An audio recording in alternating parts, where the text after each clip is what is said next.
क्या था, सेंटेंस पूरी बात प्रकट करने वाले सार्थक समूह शब्द समूह को क्या कहते हैं, वाक्य कहते हैं। मैं भूखा हूँ, तो हमारा क्या है, वाक्य को पूरी क्लियर करने के लिए क्या करेंगे, हम वाक्य बनाएंगे। तो मैं भूखा हूँ। इसी तरह से हमारे क्या वाक्य के रूप होते हैं, जो हमारा क्या दे रखा, साधारण वाक्य, मिश्रित वाक्य और हमारा संयुक्त वाक्य। तो हमारे 3 प्रकार के वाक्य दे रखे, जो पूरी तरह से क्या करेंगे, वाक्य के बारे में हमारा एक्सप्लेन किया गया है। तो हमारा साधारण वाक्य, जिस वाक्य में केवल एक ही उद्देश्य और विधेय होता है, उसे साधारण वाक्य कहते हैं।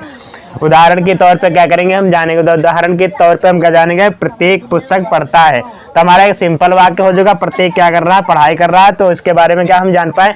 उसे तुम्हारा क्या दे रखा, मिश्रित वाक्य, जिस वाक्य में एक साधारण वाक्य प्रधान होता है और अन्य वो वाक्य उसके आश्रित होते हैं, उसे क्या कहते हैं, मिश्रित वाक्य कहते हैं। जैसे हमारा एग्जाम्पल के तौर जानेंगे, जो परिश्रम करता है वह सफल होता है। जो क्या करेगा, परिश्रम करेगा, वो क्या होगा, सफल होगा। तो हमारे क्या आपस में मिश्रित वाक्य में दो बातों की बात की गई, जिसमें क्या है, जो परिश्रम करता है कॉमा और क्या दे रखा, वह सफल होता है। तो क्या, जो मेहनत करेगा वही क्या होगा, कामयाबी पाएगा।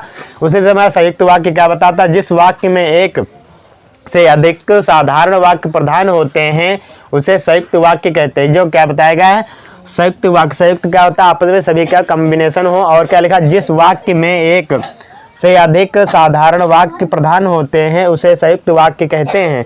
जैसे क्या लिखा, पीयूष पुस्तक पढ़ता है और ज्ञान प्राप्त करता है। तो पीयूष क्या करता है, पढ़ाई करता है और क्या करता है, पुस्तक।